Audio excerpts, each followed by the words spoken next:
चलिए शुरू करते हैं हम लोग। इसका 10th नंबर का क्वेश्चन लेंगे, 9 तक पिछली बार कर चुके थे। तो एक्सरसाइज अपनी कौन सी थी? 4.3 का question number 10। Exercise 4.3 question number 10।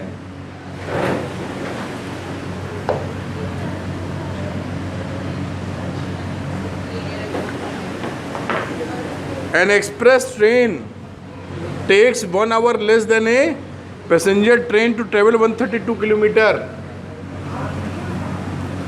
132 kilometer between Mysore and Bangalore. ये हो गया मैसूर और ये बेंगलोर। जो एक्सप्रेस ट्रेन है और ये पैसेंजर ट्रेन, अगर ये टी टाइम लेती है तो ये t-1 लेती है। Without taking into consideration the time they stop at intermediate stations, if the average speed of the express train is, average speed क्या है इसकी? 11 kilometre per hour more that of the passenger train. इसकी अगर x है तो इसकी कितनी है? x + 11। Find the average speed of the to trains. दोनों ट्रेनों की एवरेज स्पीड निकालनी है। तो ये स्पीड दे रखी है, ये टाइम दे रखा है और ये डिस्टेंस दे रखा है। हमें मालूम है speed equal to distance upon time. इसी का यूज़ करेंगे हम लोग। पहले वाले के लिए, पैसेंजर ट्रेन के लिए speed is x, distance is 132 kilometre and time is t। Equation number 1 इसको लिख सकते हो कितना? xt is equal to 132। अब एक्सप्रेस ट्रेन के लिए, एक्सप्रेस के लिए आप गए तो स्पीड x + 11,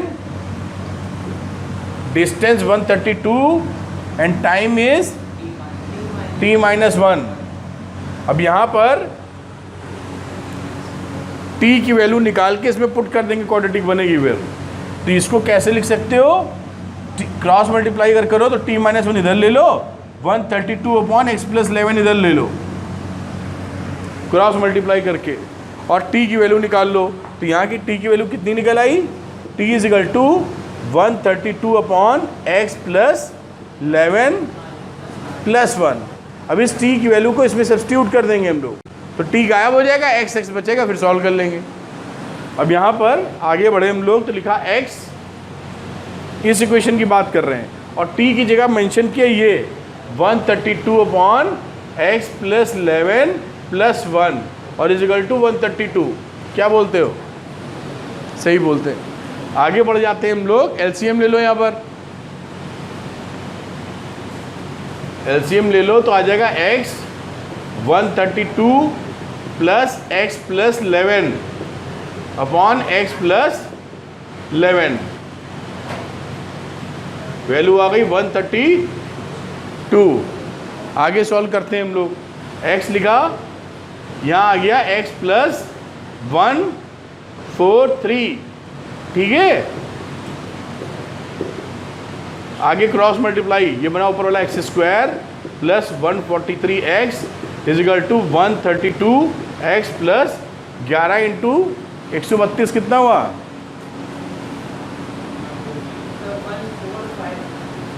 1450 52। देख लो 11 × 132 कितना होता है, ठीक। अब यहाँ पर देखिए, एक तरफ 1x², 143 में 132 घट गया, कितना बचा? 11। तो बचा +11x और ये आ गया इधर -1542 इज इक्वल टू 0। क्या इसके फैक्टर कर सकेंगे हम लोग? तो 1452 का फैक्टर करके देखते हैं। 2 7 या 40, फिर 3 से गया, फिर 11 से जाएगा, ये बना। अब देखो इनका हिसाब बना के क्या 11 निकलेगा? कैसे निकलेगा? 44 और 33, इसको साथ ले लो 44 और इन दोनों को ले लिया तो 33। तो 44 माइनस 33, x लिया कॉमन, यहाँ पे 33 कॉमन, वैल्यू क्या आई? x माइनस 33 और x प्लस 44। तो x की वैल्यू आ गई यहाँ पर 33 या फिर माइनस का 44। तो माइनस तो छोड़ ही देंगे, x माइनस नहीं हो सकता है, स्पीड थोड़ी माइनस होगी, तो 33 ले लेते हैं। तो स्पीड क्या होगी दोनों ट्रेनों की? इसकी हो गई 33 और इसकी हो गई 44, 11 जोड़ दो इसमें।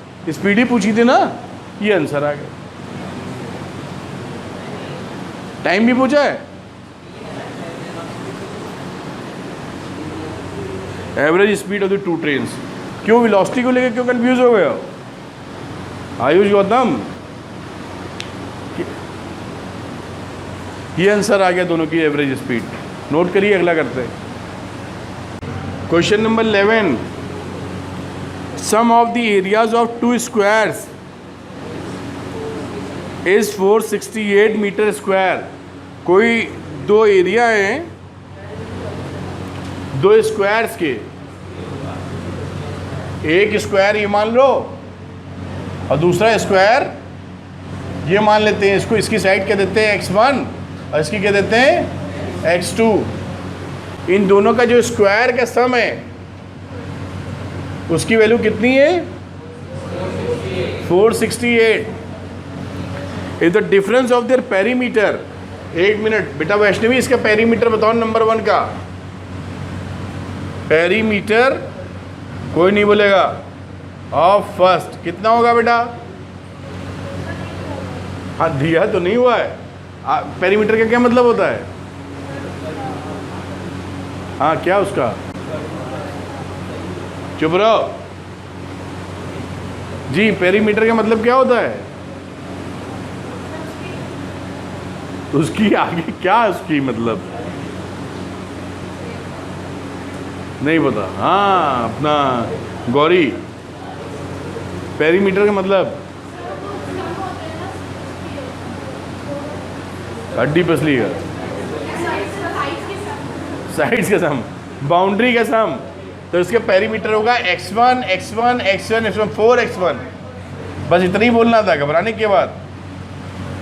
और पेरीमीटर दूसरा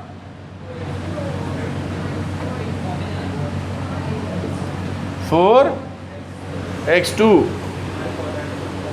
इन दोनों का पेरीमीटर का डिफरेंस 24 है।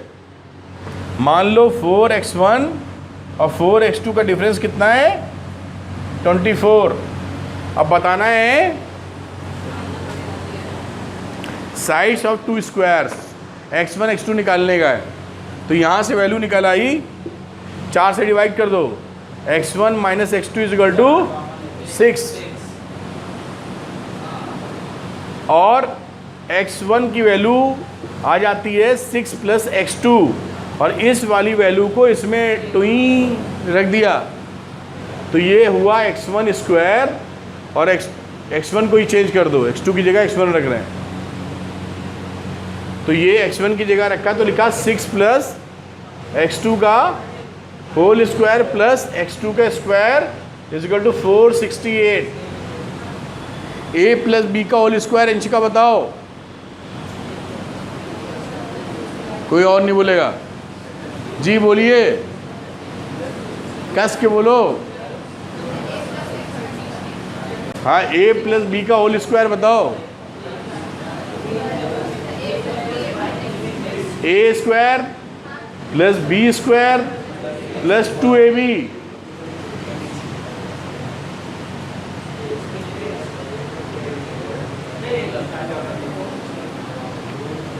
ये x2 स्क्वायर मिलके हो गया 2x2 स्क्वायर, ये हो गया 12x2, ये है 36 और ये इधर क्या क्या -468। फिर चलते हैं 2x2 का स्क्वायर प्लस 12x2 और ये 468 में 36 घटाओ कितना आएगा 432।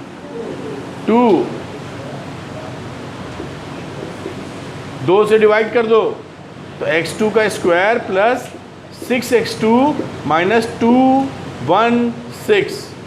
अब 216 के फैक्टर करके देखते हैं 6 का जोड़ा बनता है कि नहीं। भाई स्प्लिटिंग द मिडिल टर्म 108 54 27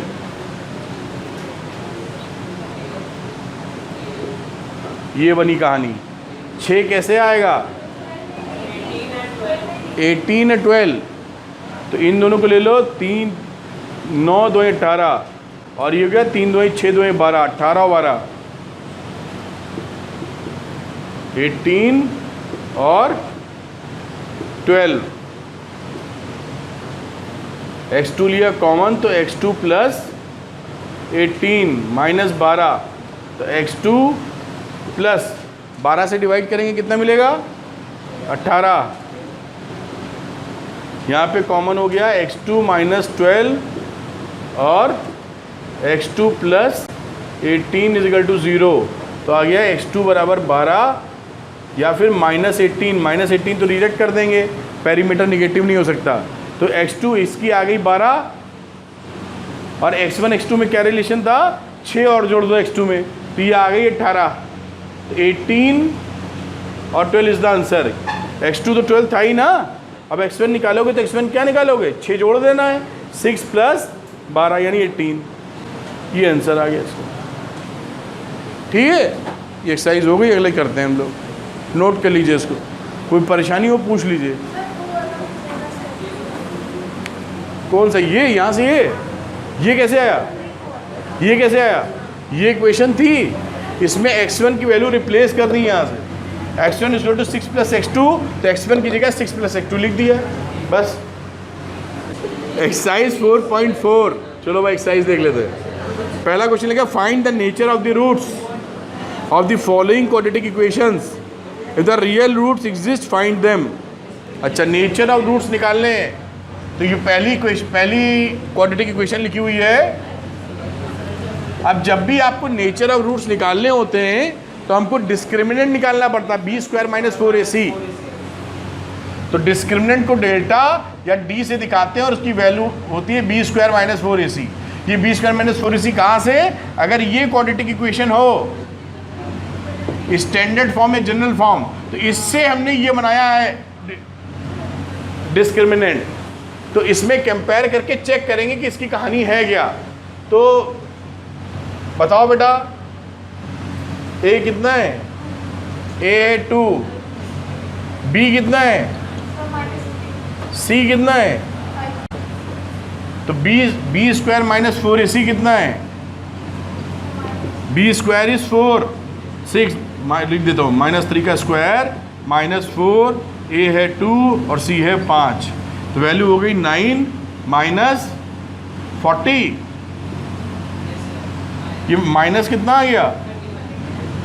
अब एक सवाल उठता है आप बताइए कि -31 अगर b स्क्वायर माइनस 4ac है तो नेचर ऑफ रूट्स कैसे रहे जी। इट इज नॉट रियल मतलब it is ghost imaginary roots हैं। ये निगेटिव जब भी b square minus 4ac negative होगा इसका मतलब होता है इमेजिनरी रूट्स। इमेजिनरी रूट्स क्योंकि हम लोग रियल नंबर्स पढ़े अब तक इसका मतलब ये क्वाड्रेटिक इक्वेशन सॉल्व नहीं हो पाएगी। क्लास 11 में पहुंचेंगे तब कहेंगे सॉल्व हो जाएगी, उसके लिए अलग सेट ऑफ नंबर्स पढ़ते हैं जो कि रियल नंबर्स के अलावा होते हैं। लेकिन आज की पढ़ाई 10th तक की पढ़ाई के बेसिस पे हमें बोलना होगा कि ये क्वेश्चन सॉल्व नहीं होगी। और अच्छा बोलना चाहें तो बोल सकते हैं ये क्वेश्चन रियल नंबर्स के लिए सॉल्व नहीं होगी। बिल्कुल परफेक्ट स्टेटमेंट होती होगी किसी के लिए, रियल नंबर्स के लिए नहीं होगी। समझ में आई बात क्या। ठीक अगला लेते हैं है ना सिद्धि। नंबर 3 ले लेते हैं या नंबर 2 लेते हैं। रूट लगाए तीसरा खुद कर लेना। फर्स्ट का सेकंड पार्ट लिखा 3x² माइनस 4√3x प्लस 4 बराबर 0। फिर वही लगाना b² माइनस 4ac। तो रजनीश a क्या है, b क्या है, c क्या है, b² माइनस 4ac कितना होगा,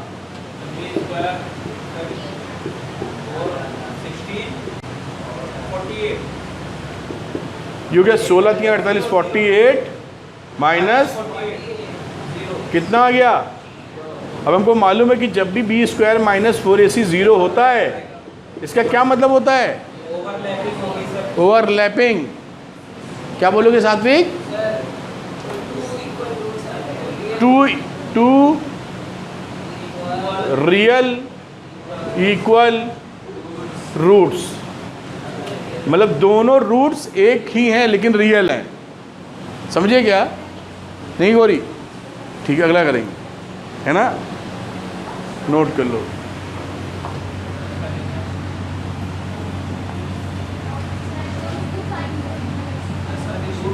हाँ, जिसके निकल रहे थे उसके रूट्स फाइंड करने थे, सिद्धि ने बोला पीछे से, तो हम लोग ये पकड़ते हैं इसके रूट कैसे फाइंड करें अब ये इस इक्वेशन के।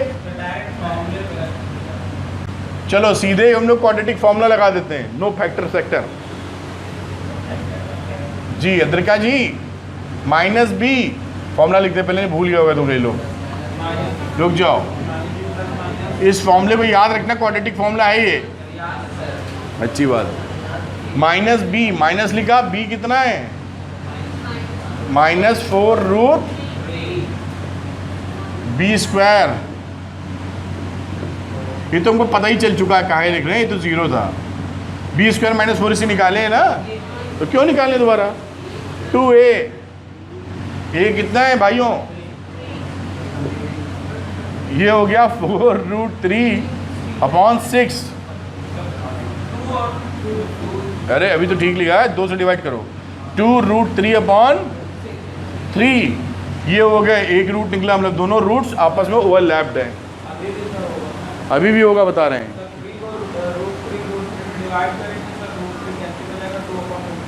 ठीक है, 2/√3 भी लिख सकते हैं और ये भी लिख सकते हैं। इसको आप थोड़ा बहुत सेट करें तो 2/√3 भी लिखा जा सकता है, बोथ आर सेम।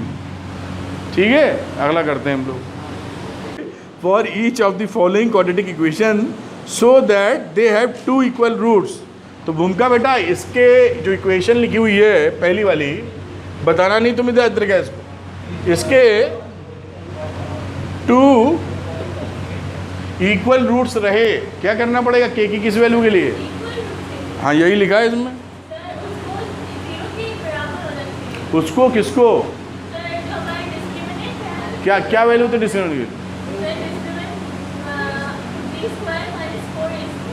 अच्छा बी की, यहाँ पर ए क्या है, बी क्या है, सी क्या है, b² माइनस 4ac कितने के बराबर, अरे क्या बात, बी की जगह क्या रखें, ए की जगह,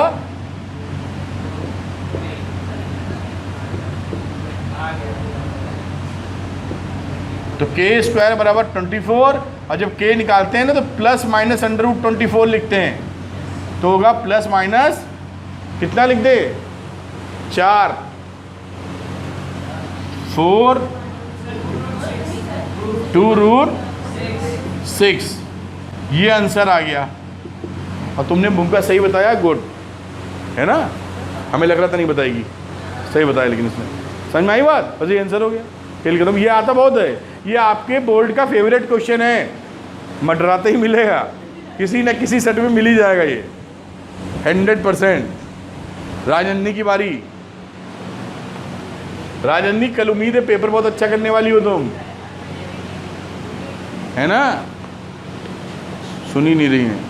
ये दूसरे वाले में क्या करें बेटा, राजनंदिनी बताओ,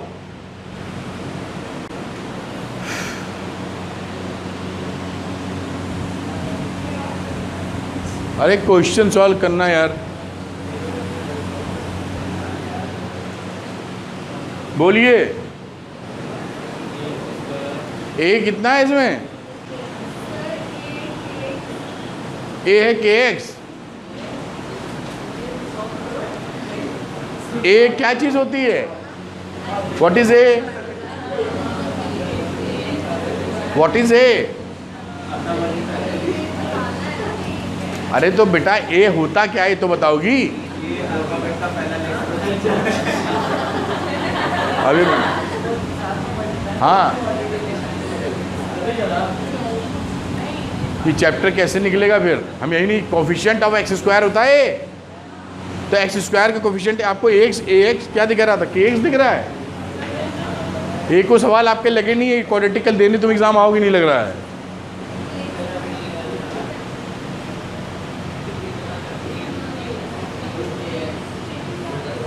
इसको मल्टीप्लाई बी ने क्या निकाल रही है? अब क्या होगा बताओ? ए क्या है?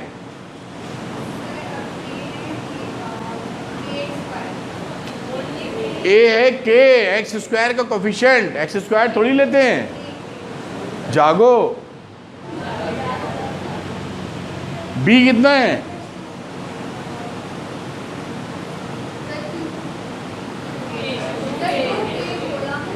टू के भी गलत बोला। कभी एक भी सवाल इनके लगे नहीं है।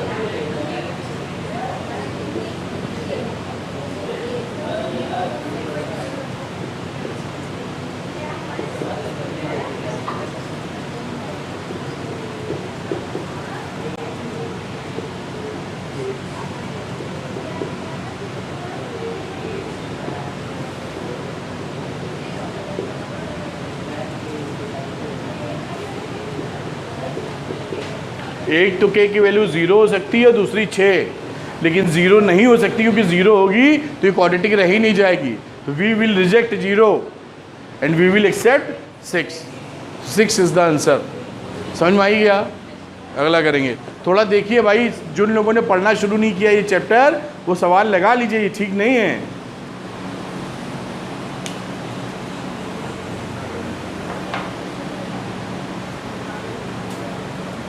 गौरी समझ में आया है? तुम सिद्धि तैयार हो कल के लिए? सबसे ज़्यादा दीर्घा के आए थे नवी दीवार किसके आए थे? सातवीं के। सातवीं के तुम सेकंड पे दी, थर्ड पे दी। अरे तो सातवीं के बाद कौन था? अरे साइंस में ही Chhavi. Very good. Second number पे छवि थी। वेरी गुड बेटा। और उसके बाद आया नहीं हो।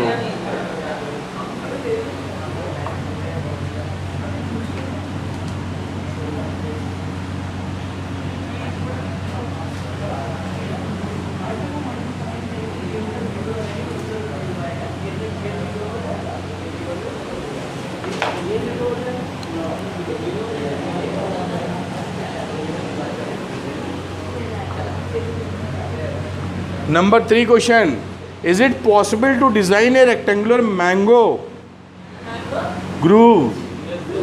grove whose length is twice its breadth? उसकी जो लेंथ है ब्रेथ का डबल है, and the area is 800 metre square. तो बन गया लेंथ इंटू ब्रेथ, एरिया होता है तो 2x into x must be equal to 800। तो 2x स्क्वायर बराबर 800, देन x स्क्वायर बराबर 400, देन x बराबर 20। सही लिखा है? तो x का मतलब है ये होनी चाहिए 20 और ये भाई साहब होनी चाहिए 40। खेल खत्म। बन सकता है ऐसा। बढ़िया हो गया। इतना सरल क्यों दिया इन्होंने मालूम नहीं। ठीक है। Number 4, is the following situation possible? पहले वाली पॉसिबल थी। If so determine their present ages. The sum of the ages of the two friends, friend number 1 friend number 2, इनकी x ईयर है, इनकी y ईयर है, इनके दोनों का सम कितना है? 24 ईयर्स एगो, 4 साल पहले। 4 years एगो। पहले वाले की कितनी हो जाएगी?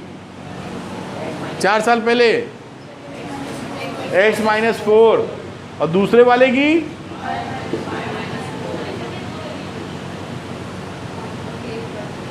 The product of their ages in years were 48। इन दोनों का जो मल्टीप्लिकेशन है ये बोलता है 48 होने का है।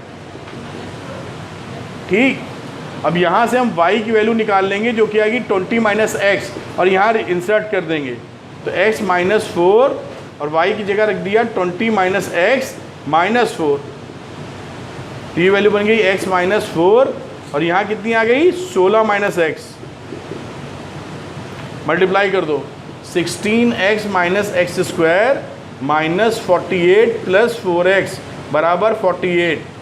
आगे गए तो माइनस एक्स स्क्वायर 16 और 4 20 20x, और इधर गए तो 48 का डबल हो गया, मतलब 96 हो गया जहाँ तक।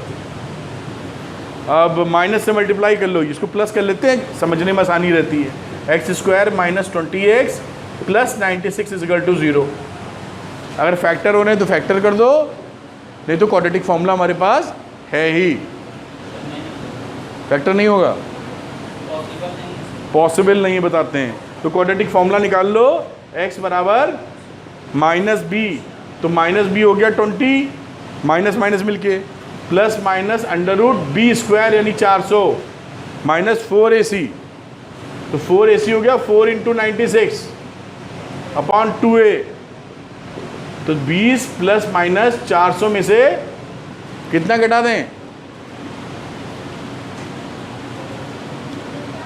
16 आएगा क्या? नहीं कुछ गलत है।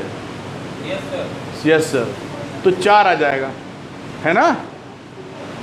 प्लस लेते हो अगर तो 24 अपॉन 2 12, और माइनस लेते हो 16 अपॉन 2 8। क्या ये देखो सही निकला हुआ है? कुछ गड़बड़ है क्या? हैं?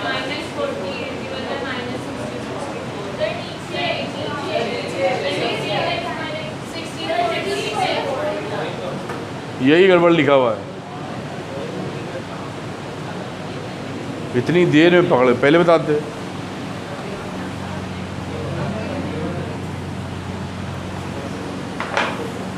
तो यहाँ पर अब देखिए ये मल्टीप्लाई किया तो आ गया था 64। अब सही है, अब ये वैल्यू हो गई माइनस एक्स स्क्वायर 16 और 4 20x, और यहाँ 48 इसमें ऐड कर दो बेटा तो कितना आ जाएगा 100 112। डिवाइड करो माइनस से मल्टीप्लाई, देखो इसके फैक्टर होते हैं क्या या नहीं होते हैं? क्वाड्रेटिक फॉर्मूला तो लगा ही सकते हैं हम लोग बाकी। और हम क्वाड्रेटिक फॉर्मूला लगाते हैं सीधे तो लगाने की जरूरत नहीं है। B square minus 4ac less than 0 आ रहा है। कैसे? बी स्क्वायर का मतलब माइनस 20 का स्क्वायर 400, माइनस 4 ए है 1 और सी है 112। देखो ये 400 माइनस कितना आया 448 विच इज़ लेस देन 0। तो ये चांस सिचुएशन पॉसिबल नहीं है। माइनस में थोड़ी होगा एज, है ना। ठीक, अगला देख लेते हैं बेटा।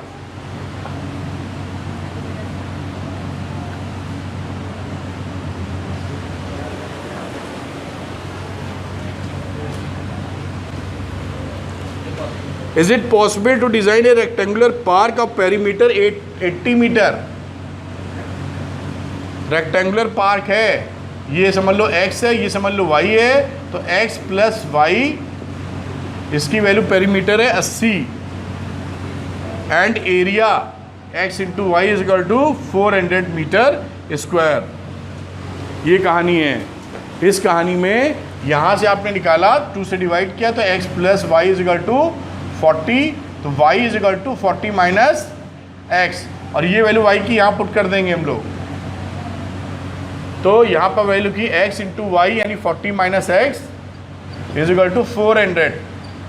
तो ये हो गया 40x माइनस एक्स स्क्वायर बराबर 400। सबको इस तरफ ले गए, x square minus 40x plus 400 बराबर 0। फिर ये सिचुएशन पॉसिबल नहीं है। क्यों? क्योंकि इसका बी स्क्वायर माइनस 4ac फिर से लेस देन 0 है। नहीं, गलत बोल गए, पॉसिबल है, क्योंकि 1600 हो जाएगा। तो हमने क्या किया, x की वैल्यू निकाली माइनस बी, तो minus minus B plus minus under root B square minus 4, a है 1 और c है 400 अपॉन 2a। ये हो गया 40 प्लस माइनस ये 0 हो गया, ये 4 चौक 16 गलत लिखा गया, 1600 माइनस 1600 अपॉन 2, ठीक है। तो ये वैल्यू 0 हो गई, तो आ गया कितना 40 प्लस माइनस 0 अपॉन 2 मतलब 40 अपॉन 2 यानी 20। अगर हम x की वैल्यू ये 20 ले लें दिस वन, तो y कितना होना चाहिए, 20 से डिवाइड कर दो, वो भी 20 होना चाहिए। तो लेंथ और ब्रेथ दोनों 20-20 होगी तो काम बन जाएगा, स्क्वायर हो जाएगा रेक्टेंगल की जगह, ठीक है। हाँ बूंगा। तो इसी के साथ ये चैप्टर जो एनसीईआरटी में क्वेश्चंस थे वो ख़त्म हो जाते हैं। नेक्स्ट टर्न पे हम आपको शीट दे देंगे, कुछ और 2-4 क्वेश्चंस कर लेंगे जिससे थोड़ा अप्लिफ्टमेंट हो जाए एग्जाम में आने वाले क्वेश्चंस। फिर उसके बाद हम लोग नया चैप्टर स्टार्ट करेंगे जो भी इसके बाद है, ठीक है। Thank you.